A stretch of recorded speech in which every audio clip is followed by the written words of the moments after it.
The morning my wife was buried, my son was on a dance floor in Whistler. I know because his cousin sent me a video. Didn't mean to, I think. Probably hit the wrong name in his contacts. But there it was on my phone at 4:47 in the afternoon. My son, jacket off, tie loose, laughing with a glass raised in his hand while a DJ played something loud and thumping in the background. My wife had been in the ground for less than 6 hours. I watched it twice. Then I put my phone face down on the kitchen counter and stood there for a long time, looking out at the backyard. The garden she'd planted along the fence was just starting to come in. She'd put the tulip bulbs in herself last October, even when her hands were already giving her trouble. She wanted to see them in the spring. She didn't make it to spring. Her name was Lorraine.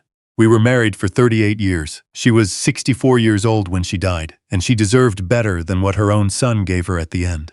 That's what I need to tell you.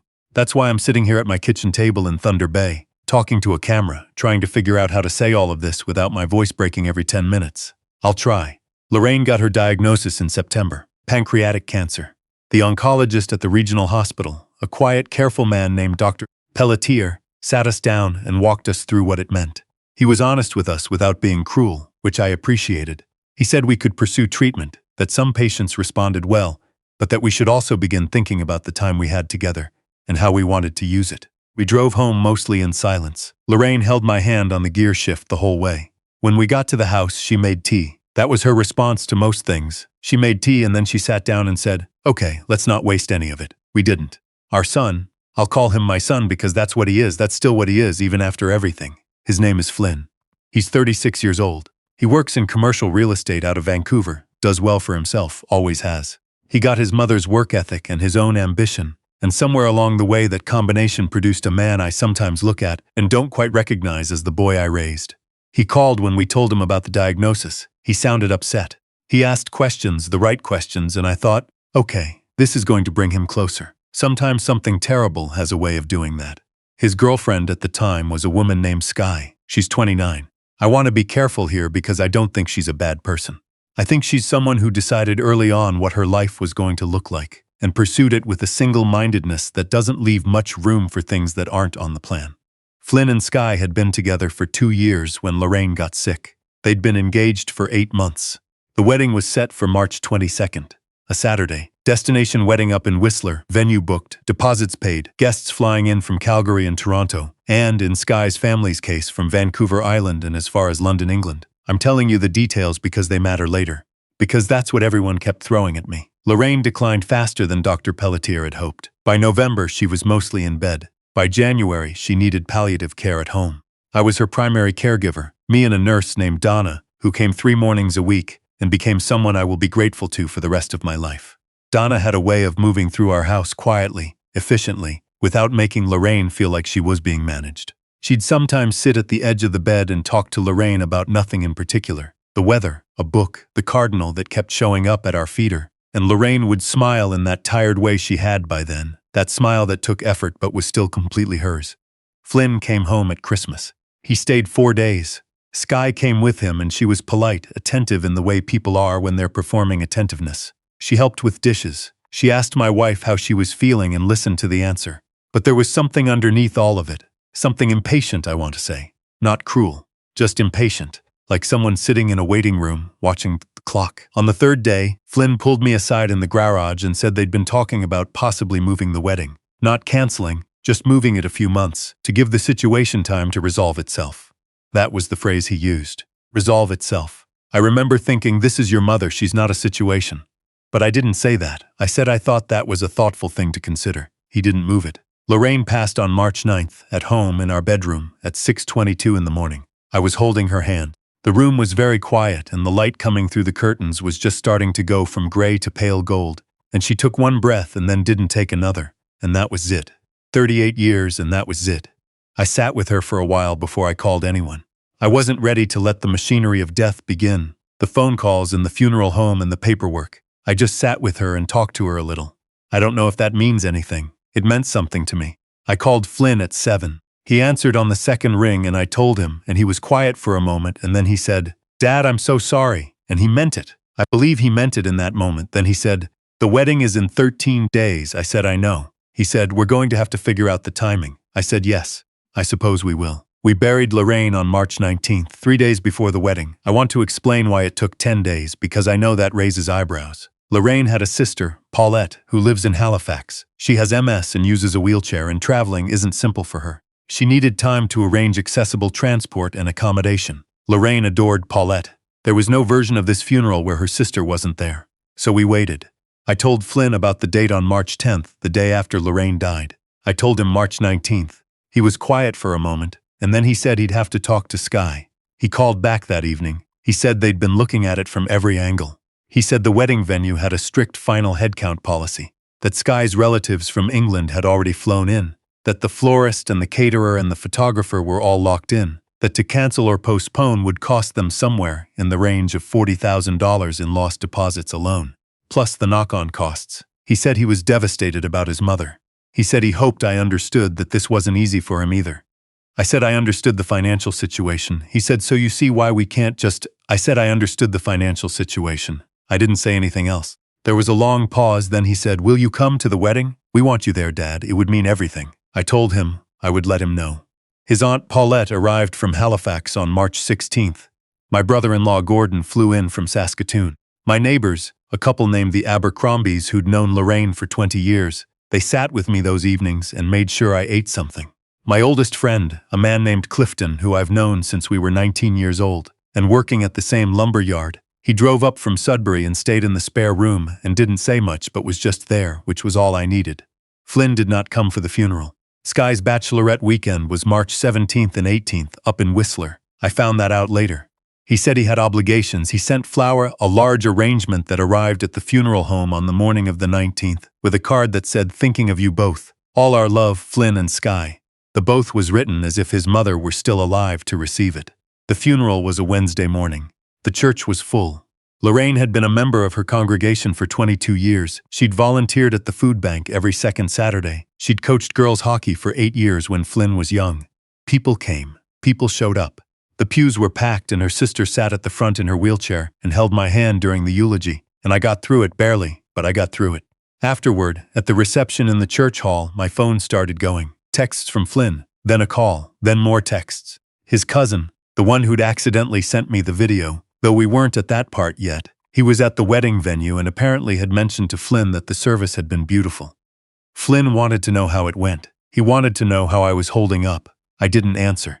I drove home that afternoon with Clifton, and we sat on the back porch even though it was only about 4 degrees and we could see our breath. He didn't ask me what I was going to do. He just sat there. That's the thing about old friends. They know when you're still working something out, and they don't push. I was working something out. What I was working out was this. I had, over the course of 38 years, built something. Not just a marriage. A life, a financial life, that was built on 2 people working and saving and making careful decisions for decades. Lorraine had worked as an administrative coordinator at a law firm for 21 years. She was meticulous with money in a way I never quite was. When we bought this house in 1997, she kept the spreadsheet. When we opened our RRSP, she tracked the contributions. When Flynn was in university and we were helping with his tuition, she was the one who made sure we didn't overextend ourselves. This was her work as much as mine. The house is paid off. We have registered accounts, non-registered investments, a small rental property on the edge of the city that Lorraine always called our quiet insurance. I'm not a wealthy man, but I am a comfortable one, and that comfort was built by 2 people, one of whom had just been buried without her son in attendance. I didn't make any decisions that week. I want to be clear about that. I was too tired and too gutted to make decisions. I just sat with the fact of what had happened and let it settle. Flynn called on the Sunday after the wedding, March 24th. He was back in Vancouver. He said the wedding had been beautiful, that Lorraine would have loved it, that they'd done a small toast to her during the reception. I held the phone and listened and didn't say anything. He said he hoped I understood that he'd been in an impossible position. He said he hoped we could move forward together as a family. I said, Flynn, I need you to understand something. I'm not angry right now. I'm something else. I don't have the word for it yet, but I need some time, and I'd appreciate it if you gave me that. He said, of course. He said, take all the time you need. He called 3 days later, then every day after that. Then Sky called. She was warm, she was careful. She said she knew how hard this must be, and that she wanted me to know that she already thought of me as family. She said they were hoping to visit in the summer, maybe help with some things around the house. I noticed the some things around the house. I filed that away. In April, I made an appointment with a woman named Miss Betrayal at the law office downtown. She specializes in estate planning. I'd used her firm before. Lorraine's law firm had actually referred us to her years ago, which felt appropriate under the circumstances. I sat across from her desk on a Tuesday morning with a folder of documents, and I told her what I wanted to do. She listened carefully. She asked a few questions. Then she said, "You're certain?" I said yes. What I did was this: I updated my will entirely. Flynn had been the primary beneficiary of my estate. He remained in the will. I want to be clear about that. I didn't cut him out. But the structure changed significantly. The house, the rental property, and the bulk of the registered investments are now directed into a trust. The trust has conditions. Not punitive conditions, not vindictive ones. Conditions that reflect what I actually want my assets to do. I set aside funds for Paulette's long-term care. I made a named gift to Lorraine's food bank. I set up a small scholarship in Lorraine's name through the local minor hockey association. Girls hockey, naturally. Flynn is still a beneficiary, but he is no longer the primary one, and the timeline and conditions of his access are different than they were. I also changed the beneficiary designations on my registered accounts, which don't flow through the will. That's a separate step, and people often don't think to do it. Miss Betrayal reminded me, actually. Lorraine had been the beneficiary on those. I updated them. I didn't tell Flynn any of this. The summer visit happened in July. Flynn and Skye came for 5 days. They were attentive. They helped around the yard. Skye cooked one night, something with salmon that was very good. Flynn and I went fishing one afternoon, just the two of us, out on the lake, and for a few hours it felt almost like it used to. He talked about his work. He talked about a house they were looking at in North Vancouver, something that would need a down payment beyond what they had saved.